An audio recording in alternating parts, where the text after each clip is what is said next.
Gooftaan keenya hojiinsaa dinqiidha. Dhuga baatii karaa TV Araaraa namoota fayyanii maqaan koo Aadde Aagee Raggaasaa godina Wallaggaa Lixaa aanaa Gullisoorraati. Dhuga baatiin koo waa'ee mucaa koo Daraaraa Salamoon innis bara 2007 ji'a ja'affaa keessa utuu taa'uuf jedhu xarabeezaa irratti rukutamee ilkaansaa fuulduraa keessaa tokko foon ilkaansaa wajjin ol keessa galee atattamaan gara hospitaala Aariyaa geessine. Opereeshinii godhanii ilkaansaa keessaa baasanii baattuu ilkaansaatii wajjin keessaa baasanii. Ogeessonni carraa biqiluu ilkaan mucaa kanaa dhiphaadha jedhan.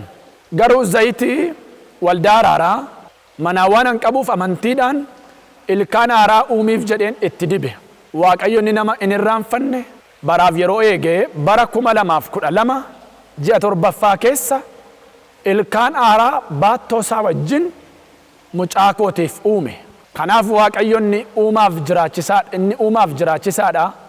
Naa galateeffadhaa jedhaniiru. Kan nama dhibu ilkaan biqiluu miti. Baattuun ilkaanii wajjin buqqa'e 2007 waggaa 5 guutuu jechuudha. Zayitii Araaraa fuudhanitti diban Aadde Aagee Raggaasaa.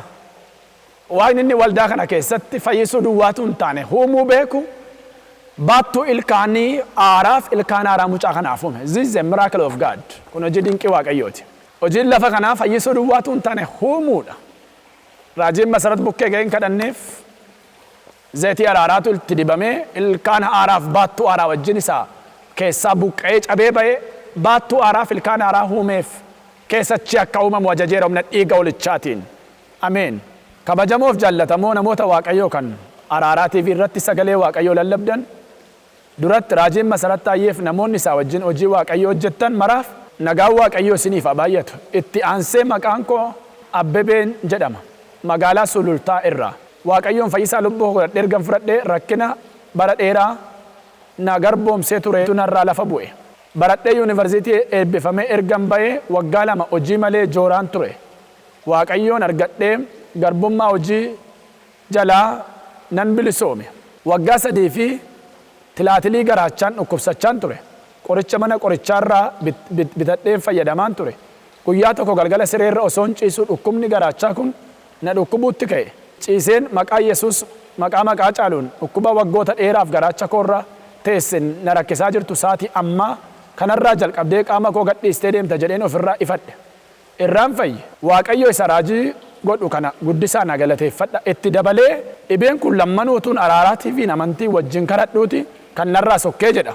Caaltuu ol jirraa ani dhuga ba'umsan qaba. Tokkoffaan waa'ee bishaan Araaraa inni bishaan Araaraa kana naaf hojjetee jilba koorratti alaarjikiin natti ba'ee ture. Sana booddee bishaan Araaraa itti gaafa naquu gaafa guyyaa tokko bulee ilaallaan narraa badeera. Kan biraan immoo dhuga baatiin koo inni lammaffaan TV Araaraa osoon ilaalaa jiru dhukkubsadhee ciisee osoon jiru Raajiin Masarat Taayyee bishaan as qabaa irratti isinii kadhadha jedhan. Anis bishaan itti qabeen kadhadhe. Ani yeroo sanatti coggaarraan na dhukkubaa ture. Isa booddee bishaan sana gaafan dhuguu daqiiqaa tokko gidduutti ooqqisiisee na keessaa ba'e. Dhukkuba coggaarraatti anamma bilisa ba'eera. Waaqayyoon na galateeffadhaa. Gaafa waldaan banamuu dhufeen galateeffadhaa jedha. Ani maqaan koo Barsiisaa Gammachuu Badhaasaan jedhama. Bakki dhaloota koo Shawaa Lixaa aanaa Dirreen Cinniidha. Bakki nama hojjechaa jiru immoo godina Harargee Lixaadha. Ani ciroo yemmuun taa'u bara 2010 ji'a caamsaa keessa dhibee sigigaachuu lafee yookaan diiskii mansharaatatiin dhukkubsachaan ture. Fayyuuf jecha hospitaala adda addaarra deemee fayyuun dadhabe. Dhumarratti gara waldaa Araaraa Waaqayyoo dhufee Raajiin Masarat Taayyee naaf kadhatanii nan fayye. Fayyee waanan jiruuf Waaqayyoon na galateeffadhaa. Kana malees zayitii dibataaf bishaan Araaraatti kadhatame fudhee galee mucaan koo haati manaa koo fi jireenyi koo wanti hundinuu naaf milkaa'ee waan jiruuf irra deddeebi'aa na galateeffadhaa. Rakkoo haala yeroo kan birootiin ta'ullee yeroo dhibeen koronaa darbu qaamaan dhufeen dhugaa ba'a. Amma garuu na galateeffadhaa jedhaniiru. Nagaan Waaqayyoo isiniif haa baay'atu. Maqaan koo Dibooraa Daadhiin jedhama. Kanan jiraadhu biyya Beeruuti. Bara 2010 dhiphina sammuudhaan qabame halkan hirriba hin qabu guyyaa boqonnaa hin qabu. Mataan koo humnaa ol na dhukkuba ture. Guutummaan qaama koo of nan beeku. lafaan namaraa dhaabbachuu hin danda'u ji'a 2 guutuu osoon rakkadhu guyyaa tokko yuutuubii banee Araaraa TV'n irraa bilbila waldaa argadhee bilbilee namni Waaqayyoo raajiin Masarat naaf kadhatanii dhukkuba kana hundumaarraa Waaqayyo bilisa na baasee jetti bilbilaan kadhatamee fi dhukkuba maraatummaa qoricha sammuu fudhataa turterraa bilisa baate. Inni lammaffaan dhuga baatiin ishee akkasuma 2010 guyyaa Faasikaa ture. Maatii ani bira jiru misaalaa nyaannaa jedhanii manaana fuudhanii deeman. Osoo mana hin bahin dura zayitii karaa TV Araaraatiin namni Waaqayyoo raajiin Masarat waldaa keessa jiru waliin yeroo irratti kadhatan anis waliin zayitii irratti kadhachiifadheen ture. Osoo mana hin bahin zayitii dibadheen ba'e. Manaa baanee karaa walakkaa yeroo geenyu makiinaan nuun kufee jechuu isheedha. Caccabee hojii ala ture. Ani waliin nama 3 turre. Nu sadanuu miidhama tokko malee fayyaa keenya keessaa baane jetti. Haleluuyaa.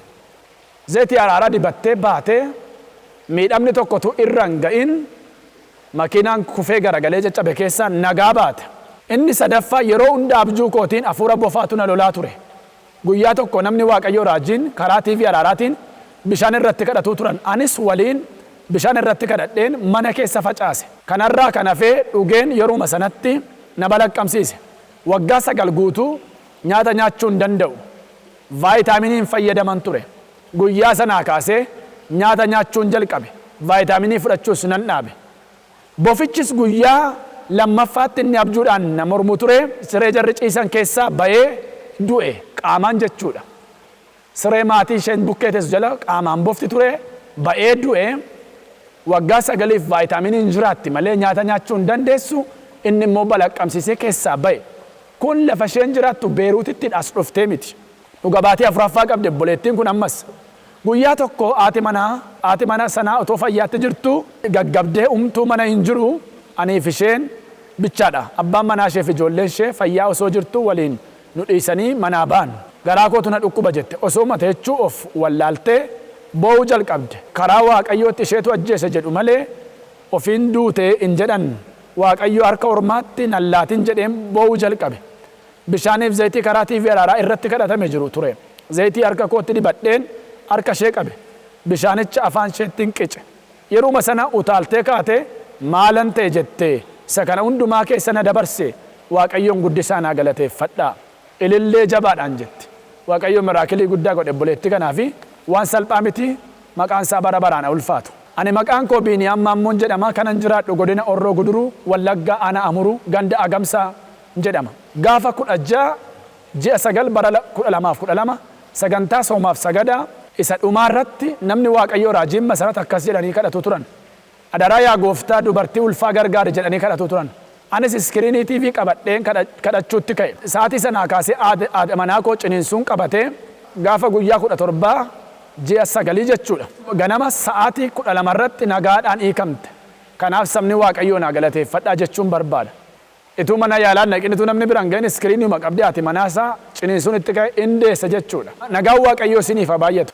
Dhuga baatiin qaba. Innis abbaan manaa koo amanaa miti ture.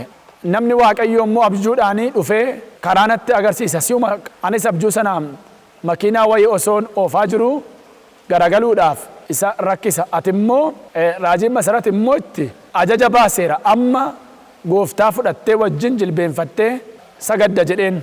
Waaqayyoof galanna ta'u akkuma namni Waaqayyoo abjuun dhufe abbaan manaa gooftaa fudhate amma walii wajjin sagadaa jirraa jetti. Maqaan koo Taarikee Shumaan jedhama. Dhalooti koo godina Qellem Wallaggaadha. Amma garuu magaalaa Naqamteen jira. Yeroo kadhata guyyaa 40 dhiitoon bobaa koo jalatti na ba'ee achumaan osoon hin argin obboleessi koo qodaa bishaan Araaraatti namme keessa qodichatu nama raree jedhee bishaan biraa itti naqee kaa'e. Fudheen goguu qabda jedheen itti dibe.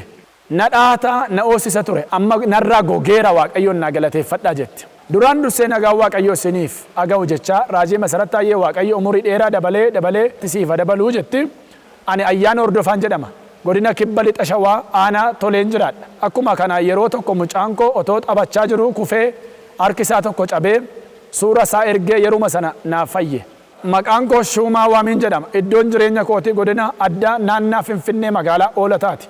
Dhuga baatiin koo bara 2012 keessa dhibee hin beekamneen qabamee baatii 3 manatti hafee gaafa guyyaa 22 ji'a 5,2012 gara waldaa araaraa gaafan dhufu gaafa guyyaa 25 ji'a 5,2012 namni Waaqayyoo raajii masarata toora kadhataa irratti yeroo harkaan natti bu'an battaluma sanattan fayyina argadhe bilisa waan an ba'eef isa hidhaa diinaarraa na hiikee bilisa na baase na galateeffadhaa jedhu. Ani maqaan koo Taabotee Nagariin jedhama kanan dhugaa ba'u opereeshiniin deessanaan jedhee iskiriiniidhaan isin kadhachiifadheen ture jetti. Namni kun yeroo darbe dhugaa baatee turte waa'ee da'umsa isheetiif immoo akka kadhatamuu fi iskiriinii irratti barreessitee turte jechuudha. Yeroo sana kadhadheefin ture kadhata guyyaa 40 keessatti.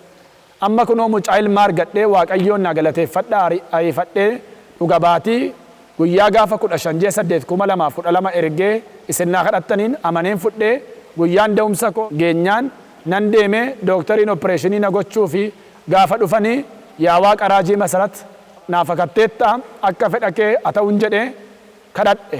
Sana booddee daqiiqaa murtaa'e keessatti ciniinsuun nan rakkifne utuu dooktoriin natti hin siqin mucaan dhalatee Waaqayyoon naa galateeffadhaa jetti. Yeroo darbennaa soomaaf sagadaa obboleettiin kun taa'umsi mucaa ishee sirrii akka hin taane dubbattee kadhatameefi ture iskiriinii qabdee dhugaa baatee turte dhugaa baatii biraa.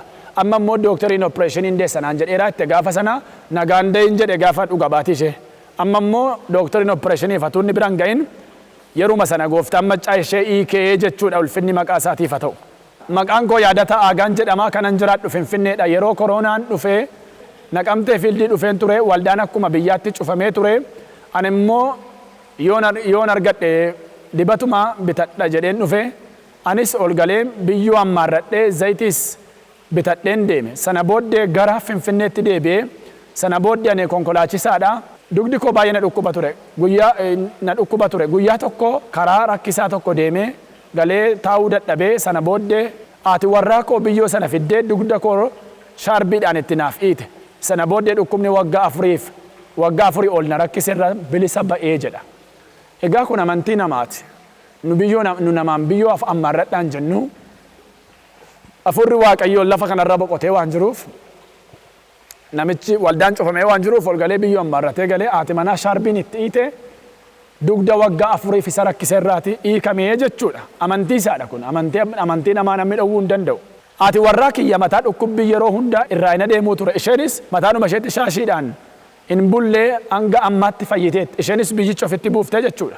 Sadaffaa zayitiin konkolaataa keessaan qabaa osoon Adaamaadhaa haayiwee irra tuun jiru baay'ee fiigaan ture. Sana booddee koofaniin konkolaataa ol natti garagalee daawwitii fuula duraa daakuu godhe. Konkolaataan akka sanatti fiigu Waaqayyo na tasgabbeessee dhaabbatee nullee nagaadhaan baane. Kanaaf Waaqayyo isaa karaa zayitii dibataa du'a na oolche naa galateeffadhaa jedha. Ani maqaan koo Saamu'eel Kaffaaleen jedhama. Godinni koo Shawaa Lixaa magaalaa Amboorraadha. Waan Waaqayyo naaf godhe obboleettiin koo otoo hojii hojjettu danfitti garagalee miilli ishee baay'ee gubatee ture. Zayitii waldaa araaraa itti dibnaan hin fayyite Waaqayyoon naa galateeffadhaa. Inni lammaffaan immoo mucaa akka cittootti itti yaa'ee baay'ee dhukkubee ture. Zayitii dibataa waldaa araaraa dibnaan mucaanis amma fayyeera Waaqayyoon naa galateeffadhaa jedha. Maqaan koo Himmabeet Fayyeen jedhama. Godina Shawaa Lixaa aanaa Hincinni dhibee kalee fi dugdaarraan fayye. Harki keessan TV'tti qabaa nuun jennaan harka koo TV irra kaa'ee raajiin Masarat Taayyee wajjin kadhadhe anis achumaanan fayye. Akka salphaatti waan haasa'amu miti. Dhibee adda addaarraa fayye. Waan amma dubbadhu garuu waan salphaatti haasa'amee dhumu miti jetti. Dhibee dugdaa yeroo dheeraadha garuu iskiriinii qabdee fayyite. Maqaan koo Jabeessaa Dhaabaan jedhama. Jiraata magaalaa Ambooti. Raajiin Masarat gooftaan guddisee sinaa eebbisu ani dhugaa baatiin koo jecha raajiin jedhanii amantiin fudhadheen TV qabadhee yeroon kadhadhu kan naaf ta'edha. Jechichis gooftaa guddaatu jira malee dhibeen guddaan hin jiru kan jedhudha. Jechi sun keessa kootti ciminaan buufatee amma garuu nyaata filachuu miti dhagaayyoo soon liqimsee naan hin dhukkubu. Ameen. Haleluuyaa. Amma nyaata filachuu miti ituun dhagaayyuu liqimsee nan dhukkubu jedha. Dubbii amantiiti sirriitti naa galateeffadhaa jedha. Maaliin fayye namni kun jecha dubbatamuun fayye. Maalidhaa? Dhibee guddaan hin jiru gooftaa guddaati isa jira raajiin jedhutu na keessatti hojjetee jedhe. Eeyyee ammas dhibee guddaan hin jiru gooftaan guddaan garuu jira. Ani maqaan koo Ijjigaayyoo Jirraa jedhama magaalaa Finfinneerraa. Kanan dhugaa ba'u gochaa Waaqayyo naaf godhe karaa raajii Masarat Taayyee bara 2005 hanga 2011tti dhibee dugdaatiin rakkachaa kanan ture. Halkan keessaa raajiin Masarat abjuudhaan gara koo dhufanii dugda kootti bu'anii ati bilisa naan jedhan. Guyyaa gaafa sanarraa jalqabee dhibee kanarraa ani bilisan ta'e argame. Waaqayyo isa dhibee kanarraa bilisa na baase naa galateeffadhaa jette obboleettiin kun. 2005 amma 2011tti dhibeen kun baay'ee rakkisaa ture. Abjuudhaan Waaqayyo raajii fakkaatetti mul'ate bilisa ishee baase. Dhibee waggaa amma kanarraa. Nama biraa aga'u nagaan koo waldaa Araaraa Waaqayyo addunyaa barsiisaa Tashoomaa Abbushuu godina Shawaa Lixaa aanaa Calliyaa magaalaa Geedoorraa. Guyyaa 40 soomaaf kadhata taasifamaa ture keessatti gaafa guyyaa 9 hanga 13tti bishaan irratti kadhatamee dhuguuf bakka dhibee keessanii qabadhaa jedhamee qabadheen dhibeewwan gosa 3 irraa Waaqayyo bilisa na baase. Isaanis dhibee kintaarotii tokkoffaa ijoollummaa kootii kaasee bara dheeraa kan ture yoo xinnaate waggaa 50 ol kan ta'e jalaa Waaqayyo bilisa na baase. Oh haleluuyaa! Waggaa 50 ol dhibee kintaarotii. Inni lammaffaaf sadaffaan immoo dhibeewwan garaachaa fi laphee jalaa barruun Waaqayyoof sagaleen Waaqayyoo inni daangaa hin qabne bilisa na baaseera. Dhibee garaachaaf dhibee lapheerraa naa galateeffadhaa jedhu. This is amazing. Waan dinqiidha kun. Dhibee kintaarotii waggaa 50 ol ilmi Waaqayyoo kadhata guyyaa 40 yeroo darbee keessatti bilisa baase. Hundumaa dursa nagaan Waaqayyoo isiniif haa ta'u. Ani maqaan koo Arfaasaa Hawaasiniin jedhama. Dhugabaatiin koo yeroo kadhata guyyaa 40 kadhachaa turtan mata duree kadhataa barreeffadheen ture. Innis hospitaalli turuu kee irratti bishaan kuufamee jira naan jedhan turan.